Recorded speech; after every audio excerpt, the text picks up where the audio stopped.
It's going to be a long night, but I'm feeling good. I have a strong feeling that at some point the results will be announced. Democratic presidential candidates in caucus limbo following a big glitch in Iowa. But should they be concerned? What if Bernie is the winner and Biden's in fourth place? Now what you've actually done is taken the entire shock away from that. Trump 2020 campaign manager Brad Parscale joins me to talk the pitfalls and doubts cast in Iowa. Plus, we're going to get the results today. We're making a mountain out of a molehill. It's not that big of a deal. Democratic strategist Kelly Hyman remains optimistic as the presidential candidates switch their focus to New Hampshire. And President Trump prepares to deliver his State of the Union address on the eve of the Senate's impeachment vote. Congressman Matt Gaetz joins me live to talk about what the nation can expect to hear from the commander-in-chief. That and so much more. Do you pay the same amount for? No. We got a heck of a lot better deal than Bloomberg did. There you go. See, now that's what you should talk about. Right now in America this week.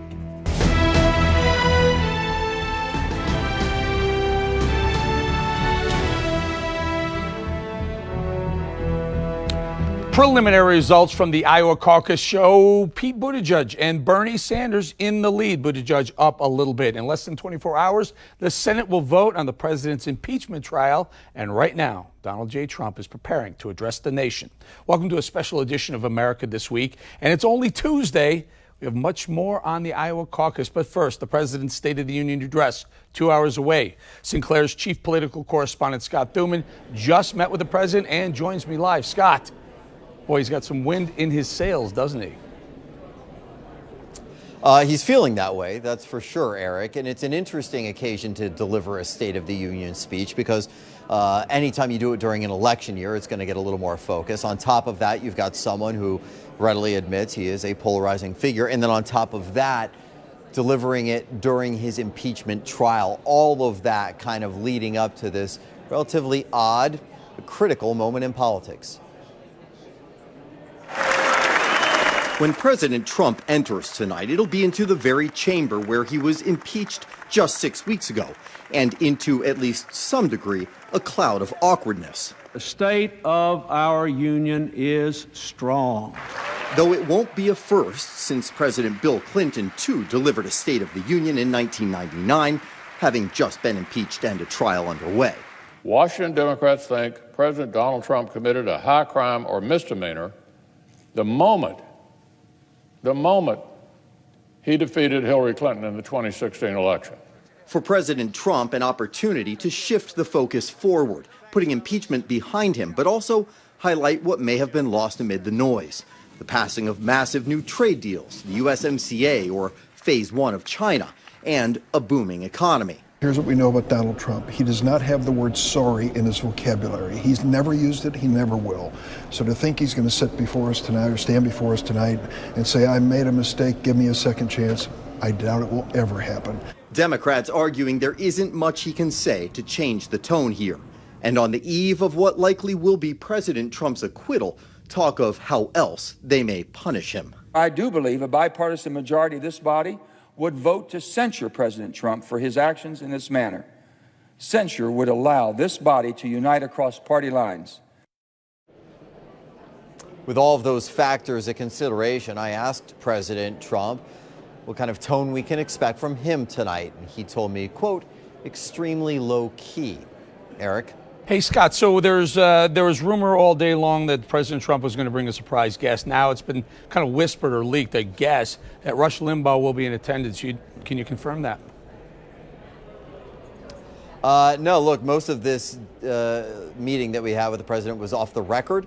There were only a couple things that were on the record. That was not one of them. So I'll leave that up to the internet to the interwebs may be accurate this time. One quick question also. One of the things that I understand was on the record that Trump said was that he expected AOC to run for Chuck Schumer's Senate seat.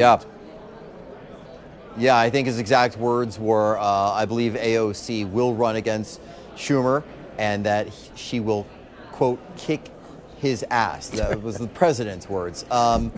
Look, I mean, you know, it actually shows a little bit of respect. He believes, and he's said this in previous meetings we've had with him, he believes that AOC has what you want to call that political factor that's hard to describe but is significant, and there's a level of charisma there, and he believes that her future is formidable.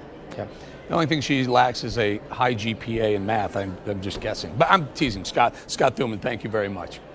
All right, now let's go to Florida Congressman Matt Gaetz live with his prediction State of the Union. But Matt, before we do that, just tell me, you just got back from Iowa.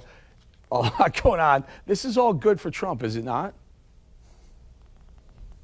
We saw tremendous enthusiasm for the president in the Republican caucuses.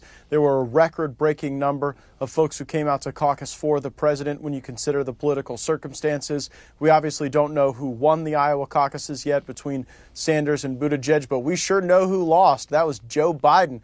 When you're the former vice president of the United States, you enter the campaign, the leader in every national poll, and you don't even make the medal stand in Iowa. You don't even make the top three. I mean, you had Sanders and Warren functionally chained to their desks in Washington listening to this impeachment nonsense, while Joe Biden had Iowa all to himself, going up and down the court with the opportunity to score uncontested layups, and he couldn't even do that. So I think that we're in the death rattle phase of the Joe Biden campaign, because if you can't even make the top three in Iowa as the former vice president, it is not a good look. Yeah, and you really have to weigh in on this for us, Matt. When you're there, I mean, it was blowing everyone away, the internet. We couldn't believe that the results weren't coming out. Turns out this company that was involved in generating a new app to deliver election results, not only were they part of a lot of more part of the Hillary Clinton campaign, but it failed miserably. I mean, Brad Parscale, we're going to have him on. He talks about how they expect these people to run the country if they can't even figure out an app.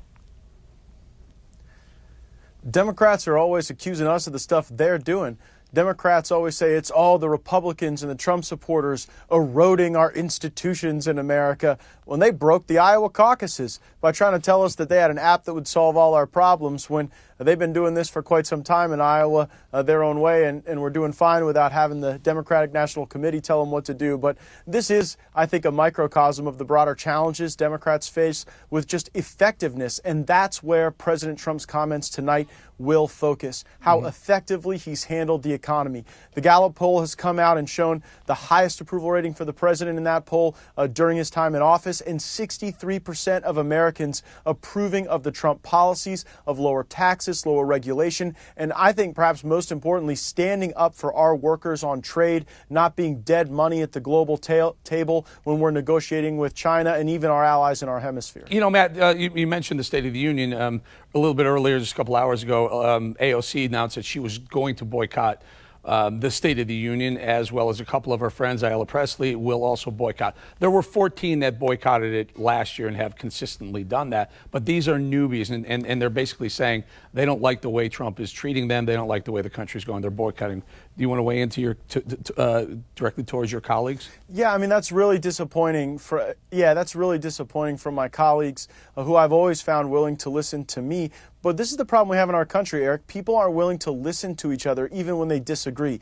I don't agree with AOC, but I'm willing to hear out her ideas and then have a robust debate about what's better for the people of our great nation. But increasingly, liberals, they don't want to hear what America First folks have to say, and so they want to delegitimize the content of your message by refusing to give you a platform to speak. Now, the president obviously is going to have a triumphant night. I expect he will do very well. He did very well when he has delivered previous State of the Union addresses, but it just takes away from the national discussion when you have someone as high profile as Alex boycotting because she, I guess, is too unable to hear out the president. It's really beneath the dignity of the office to be unwilling to participate in this time-honored and significant tradition for our country. You know, Matt, Hogan Gidley was on Fox earlier today, and he had said he read the speech, the actual written speech for what President Trump that was written for him, or that he got involved in writing, and it did not mention the impeachment. But President Trump, as we all know, tends to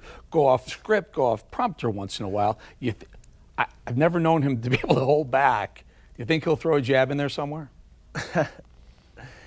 I wouldn't be surprised if impeachment caught a glancing blow, But our president isn't delivering these remarks to focus on the past. He understands that with these economic opportunities, with GDP growth, with the fastest rising wages in a decade, with the lowest unemployment in 50 years, we have to be an opportunistic nation that looks forward. We need to understand that our best days are still ahead. The best is yet to come from the Trump presidency. I think dwelling on the past is something that the president won't do. And I think, frankly, the voters are going to see a contrast between the obsession with impeachments and investigations and faraway lands like Ukraine and Russia and what the president is doing to speak to the kitchen table issues in our country. You know, you've kind of bubbled up to the top of the Congress people, you know, elected officials who are pro-Trump, but also the ones he respects, and he clearly respects you quite a bit. You know, I'm looking at Wilbur Ross. He's getting up there in the age as he sleeps through some of the meetings. Great guy, but, you know, maybe it's time for him to just enjoy his retirement a little bit. Matt, you'd be a great choice for a cabinet secretary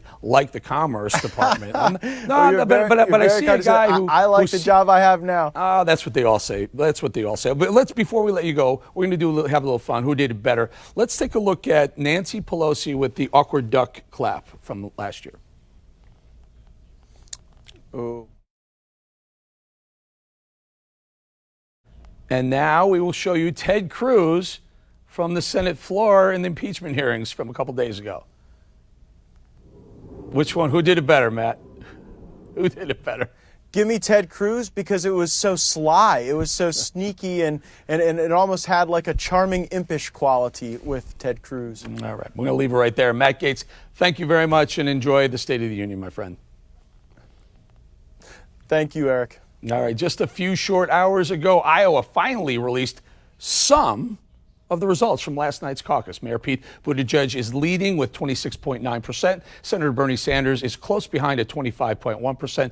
Elizabeth Warren and Joe, you know, this blows me away. Elizabeth Warren's in third. Joe Biden, I mean, he was literally the leader in so many of the polls going into the caucuses. He's at 15.6%, number four, just barely beating Amy Klobuchar. Unbelievable, top four. And that's only with 62% of the precincts reporting. Now, interestingly, also, I'd like to point out that Bernie Sanders' website or his campaign put out something about an hour before these numbers were released, saying that he was a strong leader. He said somewhere around 70% with more than 70% of the precincts reporting. Clearly, that's not the case. So this is all a bunch of gamesmanship going on right here. Nick Weig with Sinclair station KGAN was at the caucus and joins us live. Nick, here almost 24 hours later and still waiting for full results. Your thoughts? Yeah, hey, Eric. The Iowa caucuses started at 7 o'clock sharp here in Iowa Monday night. We expected results to start coming in shortly thereafter, but as the sun came up today, we were still waiting for numbers, a winner, and an explanation. Immediate gratification is not nearly as important as getting it right. Although many staying up late to hear the results were willing to wait it out, others were not so pleased. They were very upset because a lot of people left without their cards being filled out on the, on the second side. And so there was a lot of confusion on that. All that confusion because counts were completed at hundreds of precincts, but the count wasn't reaching the party's command center. Tuesday morning, leaders announced a coding error led to all the problems. While the app used to report the results might have failed, the party kept its receipts. Party chairman Troy Price said in a statement, quote, "Because of the required paper documentation, we've been able to verify that the data recorded in the app and used to calculate the state delegate equivalents is valid and accurate." It's a little bit frustrating, but I'd rather that we get the results right and they have integrity behind them and that the Iowa Democratic Party makes sure that what they release is correct than go out with something really rushed and then we find out later there was a mistake. A mistake that happened on the Republican side 8 years ago when Mitt Romney appeared to have won until it was discovered days later that Rick Santorum actually won the Hawkeye state. And that understanding of how it can all go wrong led to a bit of a divide among Republicans. The Trump campaign tried to cash in on the Democrats' misfortune, calling it a sign that they're incapable to run a country, let alone a caucus. While Iowa's Republican Governor Kim Reynolds, along with Republican Senators Chuck Grassley and Joni Ernst, expressed confidence that their Democrat colleagues would make this right, Eric. All right. Hey, Nick, very quickly, we're 2 hours and 15 minutes past the time that they said they were going to release some of it. I didn't realize they meant they weren't even going to give us the winner of the one portion of the poll, of the one portion of the caucus. I mean, is there any idea when we're going to find out who won the Iowa caucuses? At this moment, no. What we were told late this afternoon was that they were going to bring out that total, which is just about 2/3 of the count. They always said that the first alignment raw vote, the final alignment raw vote, and the delegate count would all come out simultaneously, and that has happened thus far. But they expect numbers to continue to be updated, almost like it's an ongoing election night at this point. But we haven't seen any updates over the last 2.5 hours.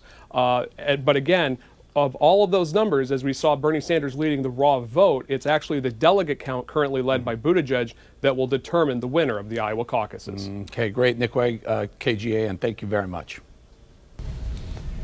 Trump 2020 campaign manager Brad Parscale had some tough words for Democrats following the Iowa caucus, tweeting, quote, Democratic Party meltdown. They can't even run a caucus, and they want to run the entire government. No, thank you. Mr. Parscale is with us. Brad, thank you for joining us again. Thanks for having me on again. Tell me about what this does for the level of trust in what comes out of Iowa now, or even the election process going forward. I think it's the same app company that's going to be in Nevada, I read. Yeah, I've heard rumors already they're canceling that. But we were in Iowa last night, just landed shortly ago, and I'll tell you, the Republican side was well-oiled, great machine. We had over 80 key surrogates on the ground, caucus locations.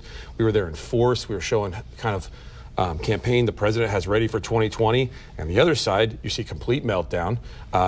There's some questions about, now is the data going to be good? Now no one can really go on stage and accept the victory, and most likely... That's a big thing, right? It hurts the candidate. Whether or not Iowa comes out the night of Iowa caucuses, or sometimes it's the next day at times, but when the winner is declared and you're the winner, Ted Cruz in 2016 and others, you just have all the headlines. You have the love of the country. There's a big question mark. Well, I think the other big thing is, what if Bernie is the winner and Biden's in fourth place? Now what you've actually done is taken the entire shock away from that. And if I were in their camps, I would feel like somebody maybe rigged that against us. Pushing that date down the road lets them get to New Hampshire, lets them start building momentum, and lets them kind of scoot this under the rug. And I would be very frustrated if I was in the same position I am now on that side. You want to run against? Look, I think the president's a fighter. He's going to run against all of them. I think all of them, right? They have you see this from other Democrats. I think they have a weak field. I don't think any of their policies are what the American people really want. And the president is on the right side, and he's having a great week, and he's continuing to have great months, and his poll numbers are record highs, and I think we're going to continue to see it. Our internal numbers have never been higher, and he's on a good course for 2020. So I watch the president tweet and others surrounding him, and they're saying, oh, look, they're going to try and take it away from Bernie again like they did in 2016. So clearly there's a push to at least get some momentum behind Bernie Sanders. Why? Because you want to run against the socialists? Oh, no, I think what the president does, and we continue to do, is show all their hypocrisy. The media doesn't like to call them all out the same way they like to call out other people. And I think they like to scoot things out. I mean, what's funny is I saw articles this morning from a year ago that said, Iowa caucus is the most important thing. The same writers today, the Iowa caucus doesn't really matter. That's a Jennifer Rubin, the Washington Post, who they're a friend of ours. They come on here, but she literally said how important Iowa was a year ago. And but that's Iowa, the media, Schmiowa. Yeah. So we have to show and force kind of what we're at and what we have to do, and the president has to get out there and give a message. And right now we need to make sure that we establish that Americans know what all of these candidates' policies stand for, because when it comes to the election box in 2020, policies matter, and policies matter. They're going to make America go the right direction, and I think the president's policies right now are showing how much America's winning. Now, there was a Harvard study early after the first 100 days of the presidency that 93%, I think the number was, of the media was negative coverage to Trump. Do you think it's changed? What do you think? What's the mix now? I don't know if I can give you a statistical average for it. I've kind of just accepted the norm that we're never going to be able to get through the media filter. I'll give you a great thing with State of the Union coming up tonight. Most people that watch, or 70% of the people or more, and this is the exact number, watch the State of the Union, see him speak, have a high approval of him, but when people who watch it directly have a 70% approval.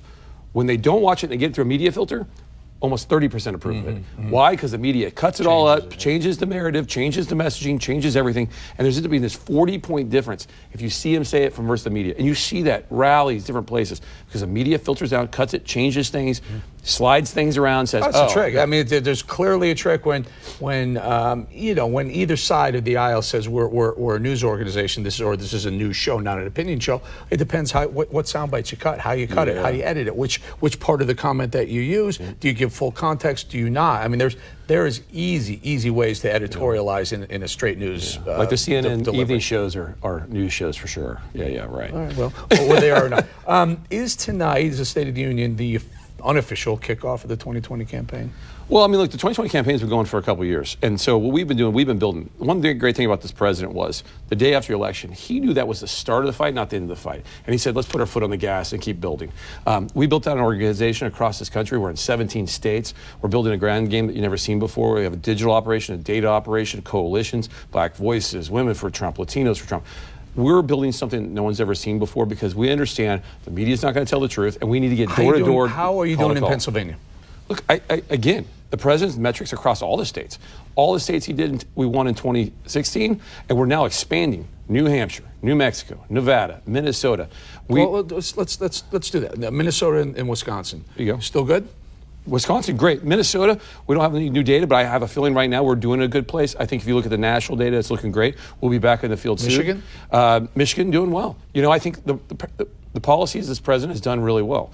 I think Minnesota is really going to come down to, we're now, in 2016, we had a $30,000 budget, I think, for the 2016 election.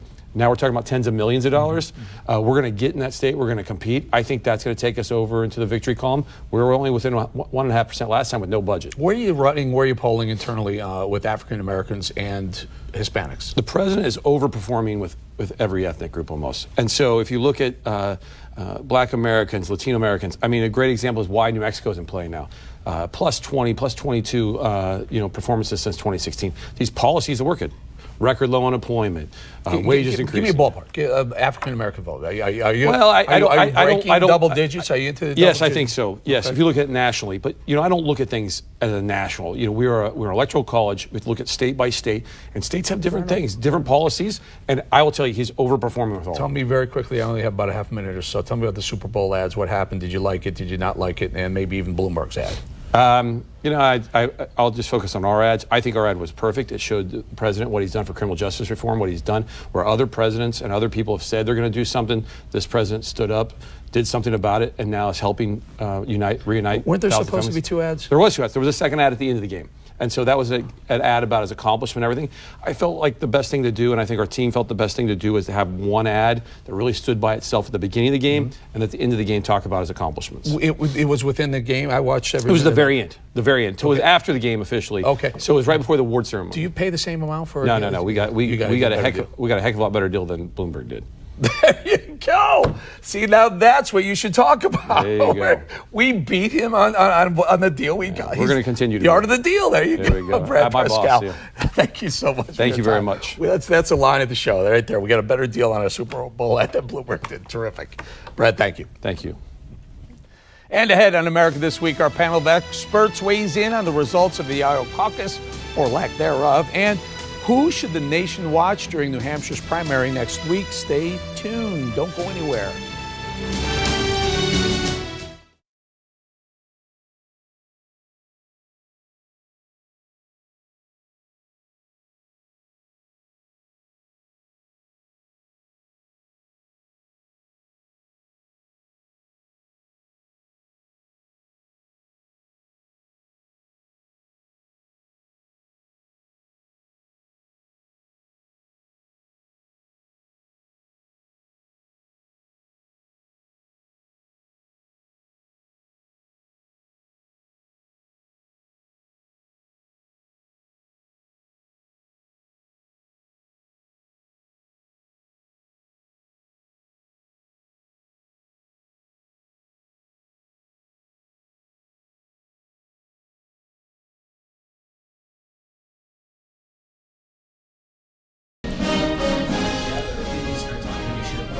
Sure, I'm talking. 1, 2, 3, 4, 5, 6, 7. Dr. G, 1, 2, 3, 4, 5, 6 has my level. Dr. Nichols, 1, 2, 3, 4, 5, 6, Doctor. 7. 5, 6, 7, 8, 9, 10, 11, 12. Thank you much. You're a shoe. And you got a little something in your teeth. As of right now, Yes, It is? Yeah, it's right there. I didn't want to say something earlier, but Yeah. It's 5, 4, barely- 3, 2, 1. What did you say? It's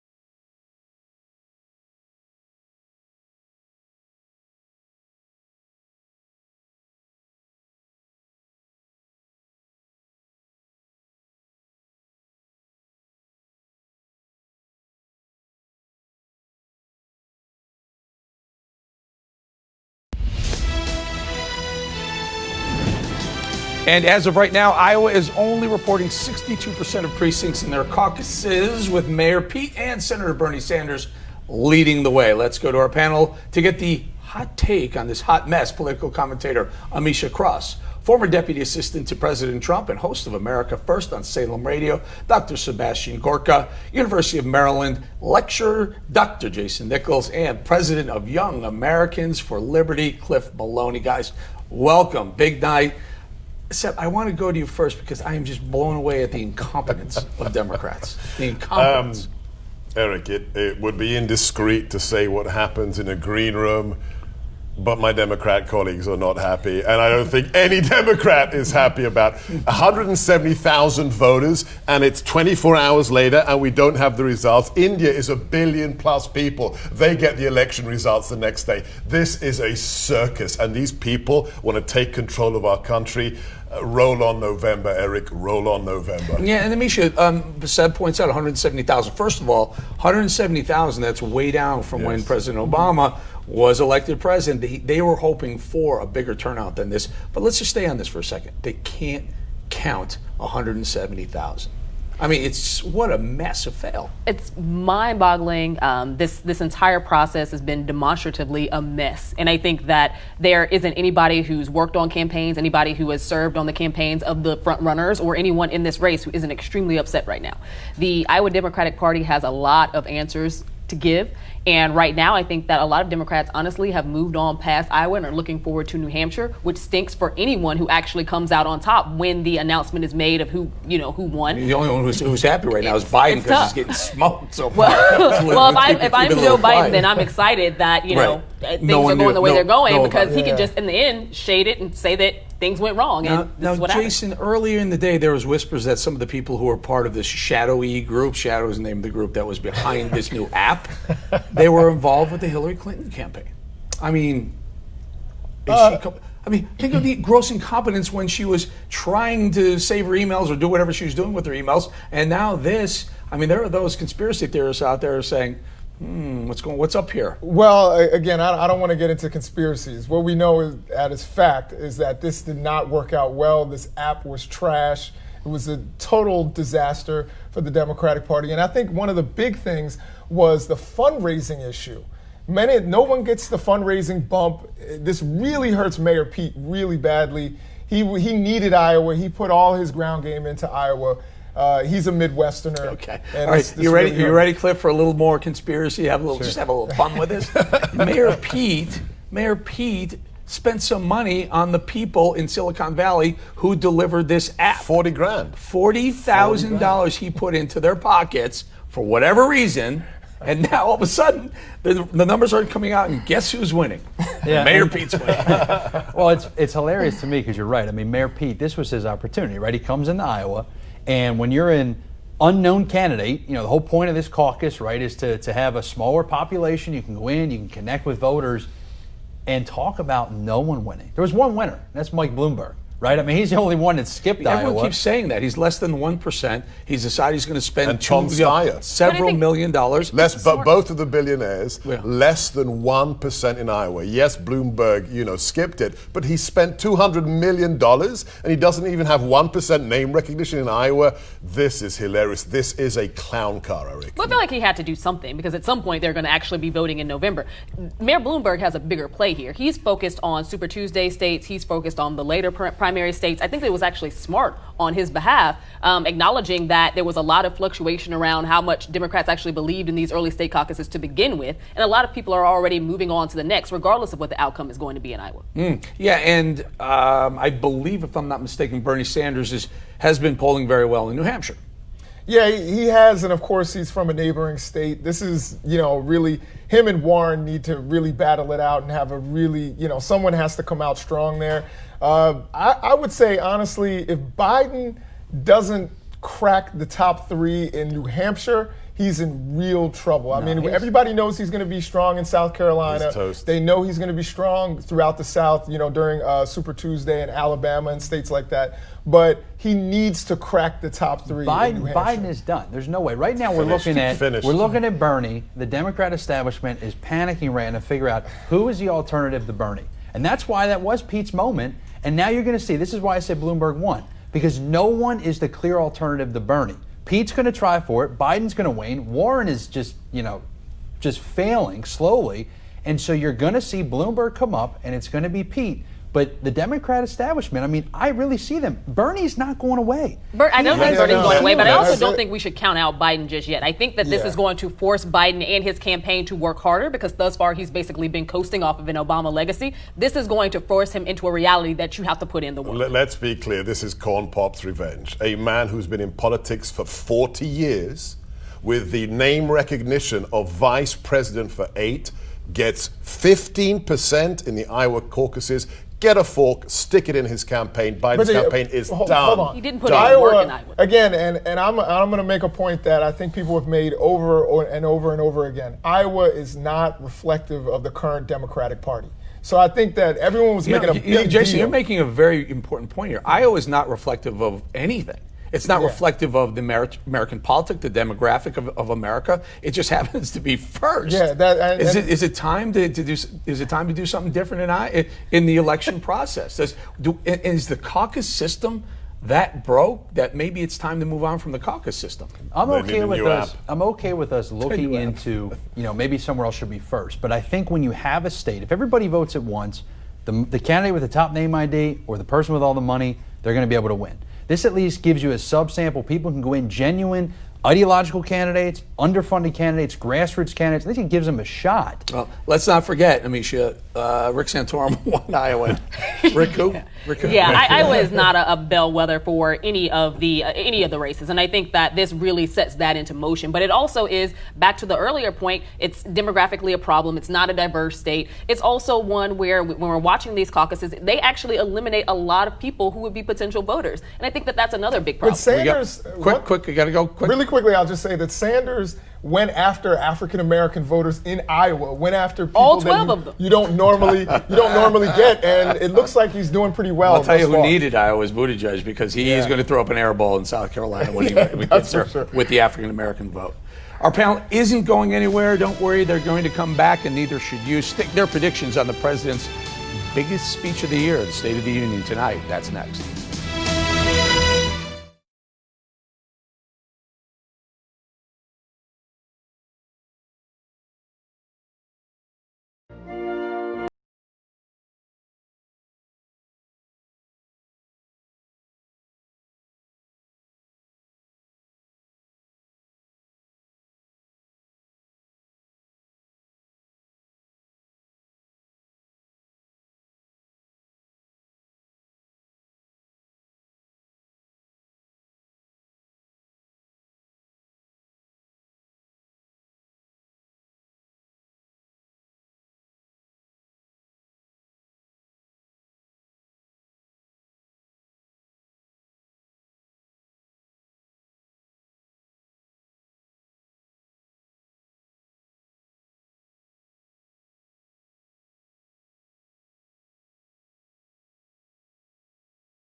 Victory is not winning for our party.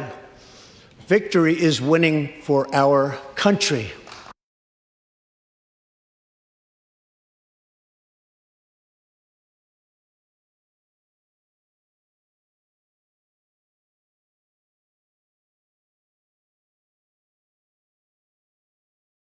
Victory is not winning for our party.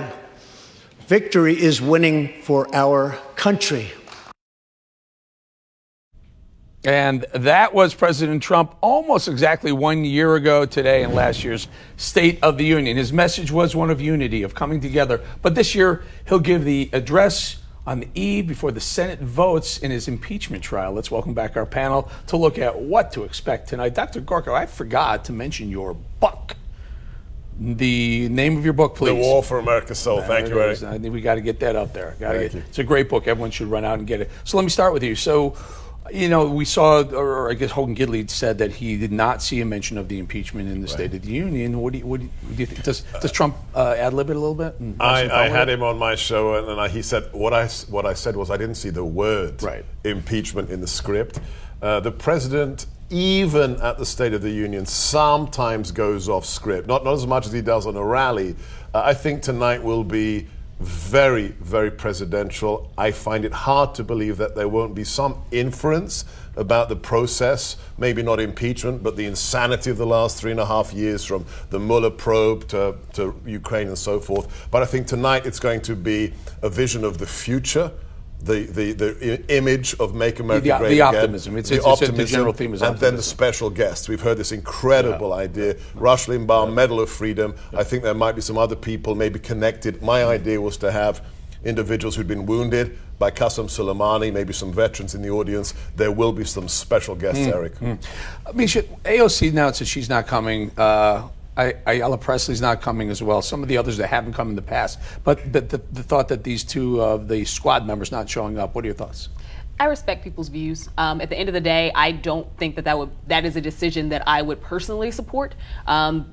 For the President of the United States, regardless of whether you agree with policies or not, I think that for Congress members, especially newer Congress members, to be there is something that should be done.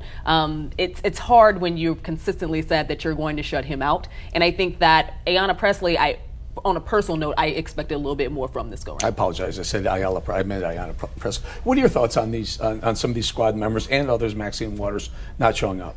I think it hurts because I think, you